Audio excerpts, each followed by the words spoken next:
নমস্কার বন্ধুরা, আরও একটি নতুন ব্লগে আপনাদের স্বাগত জানাই। আশা করি আপনারা সকলে ভালো আছেন এবং সুস্থ আছেন। আমরাও ঠিক আছি। কদিন ধরে নিম্নচাপের জন্য রোদ উঠছিল না, অনবরত বৃষ্টি। তারপর আজ বিকালে যখন দেখলাম ঝকঝকে রোদ উঠেছে, তখন 6টা বাজে আমি হাঁটতে বেরিয়ে পড়েছিলাম। আর আমি তো আগে অনেকবার গল্প করেছি, অ্যাপার্টমেন্টের পাশে এই ব্রেস বায়ো বলে যে নদীটি রয়েছে তার দুপাশে এরিয়াটা খুব সবুজ, ঘাস, গাছপালা এবং খুব সাজানো গোছানো।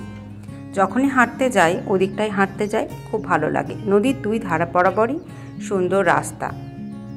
এই ঘাসের গালিচার মতো জায়গাটা সবুজ, মনে হয় মনের সাথে সাথে চোখেরও একটা বিশ্রাম হচ্ছে।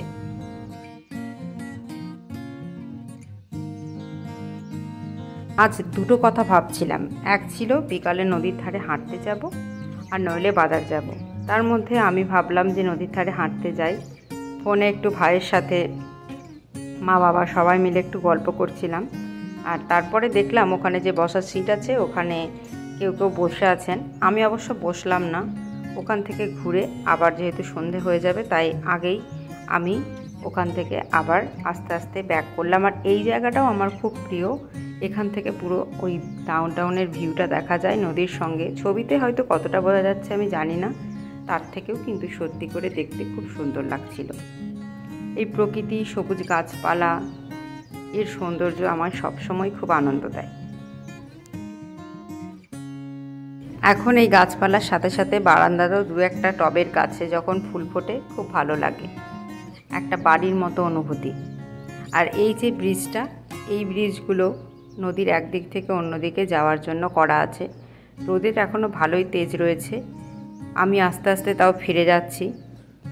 এই নদীর জলটা যখন বৃষ্টি হয় তখন বেড়ে যায়, তারপরে আবার আস্তে আস্তে তার নর্মাল লেভেলে চলে আসে। আর এই পথ ধরে আমি আস্তে আস্তে ফিরে গেলাম।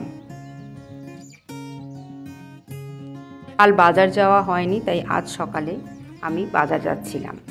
এখানে এসে থেকেই আমরা HEB স্টোর বলে যে আমেরিকান স্টোরটি রয়েছে, সেখানেই সাধারণত আমাদের সমস্ত রকম বাজারের ঘরের যা দরকারি জিনিসপত্র পেয়ে যাই। আজ তবে আমি যেহেতু হেঁটে যাচ্ছি, খুব বেশি জিনিস আনার নেই, তবে হাঁটতে হাঁটতে যাব, দু একটা জিনিস দেখব, তারপরে নিয়ে চলে আসব। এই যে HEB স্টোরে পৌঁছে গেছি। আর HEB নার্সারিটাতে অনেক গাছে ফুল ফুটেছে।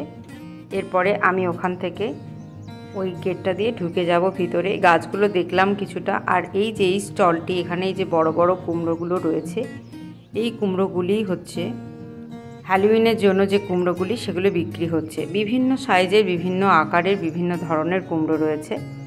আর আমি ট্রলিটা নিয়ে আস্তে আস্তে হাঁটতে হাঁটতে যাচ্ছিলাম। এখানে আমেরিকাতে এসে দেখেছি এখানকার যে স্টোরগুলি, ওয়ালমার্ট, HEB, সব জায়গাতেই সমস্ত কিছু পাওয়া যায়। ফল থেকে সবজি, মাছ, মাংস, ডিম, দুধ, তাছাড়া যে কোনো স্টেশনারি, এমনকি ওষুধের একটা সেকশন রয়েছে।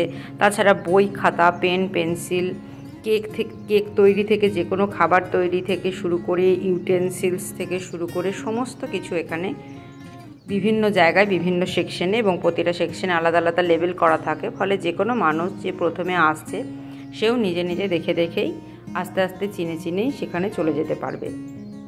আজকে সকালবেলা হলেও কিন্তু কিছু মানুষজন কিন্তু সেখানে বাজার করছিলেন, তবে অবশ্যই বিকালের দিকে বা শনি রবিবারে যতটা ভিড় থাকে তার থেকে ভিড় অনেকটাই কম ছিল। আমার যে কটা জিনিস নেওয়ার ছিল সেগুলি নেওয়া হয়ে গেছে, তাই আমি বিলিং কাউন্টারের দিকে এগিয়ে যাচ্ছি। ইউএসএতে এসে এটা বুঝেছি যে এখানে রেসিডেন্সিয়াল এলাকাগুলির একটু দূরে বাজারগুলি থাকে, তবে যে বাজার আছে সেখানে সব কিছুই পাওয়া যায়। এরপরে বোনের সাথে ফোনে কথা বলতে বলতে আমি রোদের মধ্যে হাঁটতে হাঁটতে বাড়ি পৌঁছে গেলাম।